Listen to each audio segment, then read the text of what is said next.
நான் அந்த tea, coffee அப்படிங்கிற அரசியல் குறித்து நான் ரொம்ப வருஷமாவே எழுதியிருக்கேன், பேசியிருக்கேன். ஏறக்குறைய 20 வருஷத்துக்கு முன்னால இருந்தே அத நான் சொல்லியிருக்கிறேன்.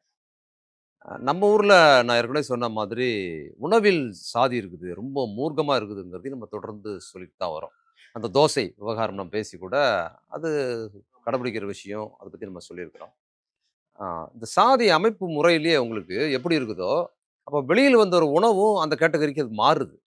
இப்ப நம்ம ஊர்ல என்ன உணவு சாப்பிடுறோங்கிறதுல கேஸ்ட் இருக்குற மாரி, எதில் சாப்பிடுவோங்கிறது கேஸ்ட் இருக்கு.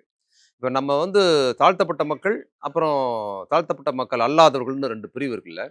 அதுல எல்லாருமே ஆதிக்க ஜாதி கிடையாது. தாழ்த்தப்பட்டவர்கள் அல்லாதவர்கள் எல்லாருமே ஆதிக்க ஜாதி கிடையாதுங்கிறத நம்ம புரிஞ்சுக்கணும்.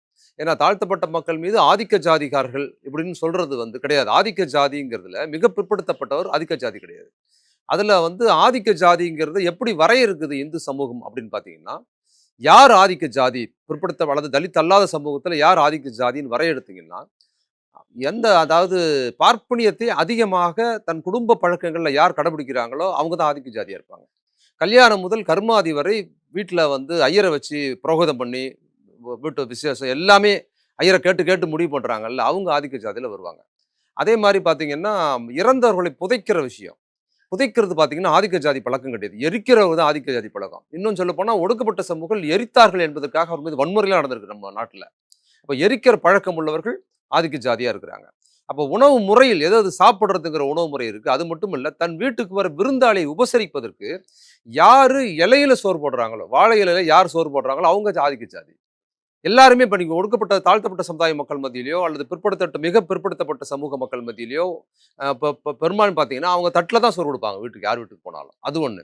அதே மாரி உணவு முறை பழக்கங்கள்ல ஆதிக்க ஜாதி பழக்கம் எதுன்னு சொன்னா, பார்ப்பன பண்பாட்டின் அடிப்படையில் வரது பார்த்தீங்கன்னா, ஒரு சாம்பார் அல்லது குழம்பு முதல்ல, அடுத்தது ரசம், அதுக்கப்புறம் மோர். இந்த 3 முறை உணவுல இருக்கும். மதிய உணவுல எப்பவுமே கம்பல்சரியா இருக்கும் இந்த உணவு. இது இல்லாம அவங்களால சாப்பிட முடியாது. இந்த உணவு முறை ஆர்டர் யாருகிட்ட இருக்குதோ அவங்க ஆதிக்க ஜாதி. நீங்க ஒடுக்கப்பட்ட மக்கள் மத்தியில ஒரு குழம்புனா ஒரு குழம்பு தான். ரசம், மோர் அதெல்லாம் இங்க கிடையாது. அதே மாரி இந்த 3 உணவு முறை பழக்கம் இருக்கும். ஒரு பொரியல் இருக்கும், ஒரு காய் இருக்கும், அப்புறம் அப்பளம் மாரி இருக்கும். இந்த மாரியான வெரைட்டீஸ் கூட கூட ஆதிக்க ஜாதியோட கண்ணோட்டம் கூடிக்கிட்டே போகுங்கிற இந்த முறை இருக்கு பார்த்தீங்களா? இத நீங்க புரிஞ்சுக்கிட்டீங்கன்னா இல்ல தான் இலையில சாப்பிடுறது தமிழர் பண்பாடுன்னு ஒண்ணு. அப்படிலாம் ஒண்ணும் கிடையாது. அடிப்படை தமிழர் பண்பாட்டில் இலையை சாப்பிடுற பழக்கமே கிடையாது. இன்னைக்கும் கிடையாது. வெளிய ப த த தமிழர்களில் பச்சை தமிழர்கள்ன்னு விரல் விட்டீங்கன்னா, முதல்ல தலித் மக்கள்.